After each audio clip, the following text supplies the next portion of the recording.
One of the most common questions I receive from people who are thinking about enrolling at Formula Botanica, the online organic cosmetic formulation school where I'm CEO, is how will I make my own skincare brand a success? Or isn't the beauty industry completely saturated?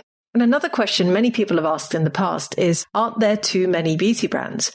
In fact, I even recorded an opinion piece on this back in episode 138. And spoiler alert, I concluded that actually we need to rephrase that question. So we're not asking, is there really space for more beauty brands? But instead, we're asking, do we really need the big beauty brands we already have? Or is it time for a change? And I think last week's episode really put that question in the spotlight. So in the last episode, I interviewed my friend Wiz Selvey, who's a beauty retail expert and thought leader in the world of retail. And Wiz and I picked apart what happened to The Body Shop, which has recently sadly gone into administration. And as I was reflecting on our conversation afterwards, I couldn't help but make the link between the downfall of The Body Shop and this question about whether the beauty industry is saturated or not. So that's what I'm going to run through in today's podcast episode, and I will be fascinated to hear your thoughts afterwards. Hi, it's Lorraine Dallmeier, chartered environmentalist, biologist, and CEO of award-winning online organic cosmetic formulation school, Formula Botanica. I host the Green Beauty Conversations podcast, and these are my Green Beauty opinions, in which I share my takeaways from the podcast interview we released last week and talk about my thoughts on how we can make the green beauty sector a better and more sustainable place. If you want to be the first to hear all of my latest episodes, make sure you subscribe to this podcast. So is the beauty industry overly saturated? Well, let's talk about The Body Shop for a minute, because here's a brand that was a leader in its day. It was the place that a lot of women bought their beauty products. One of the topics we even discussed in last week's episode was this nostalgia that some of their formulations even evoke for some people, bringing back memories of the 90s through fragrance and packaging. And yet here we are in a world 30 years later where The Body Shop is now sadly closing stores all over the world and going into administration.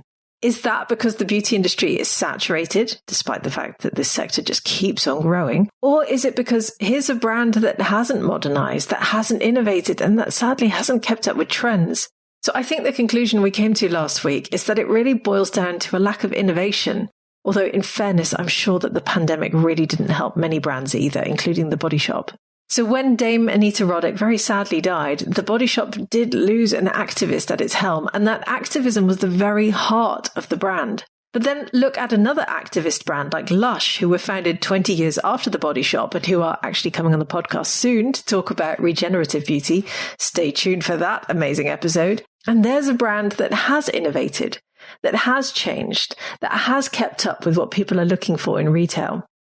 And it's very easy to then look at The Body Shop and think that they still weren't one of the cosmetics giants who might feel untouchable.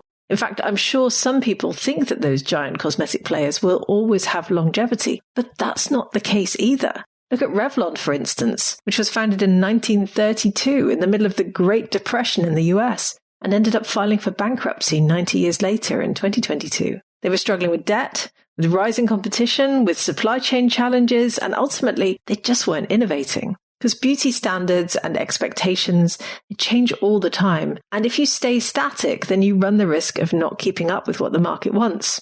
There are, of course, other examples, just like Revlon, although theirs was possibly one of the biggest ones. So is it really possible for a new brand to make waves in this industry? Well, I continue to say yes, because of course there are always opportunities. After all, every industry needs to continue innovating. If you don't innovate, if you stand still, then others will simply overtake you. And companies are always standing still in every market because it's not easy to build a culture of innovation into a business without a very strong leader who drives forward that continual change. And although that is desperately sad for the brands that are closing, it also offers amazing opportunities for new brands coming to market. This is where finding that point of differentiation and understanding what people want from their cosmetics is so incredibly important.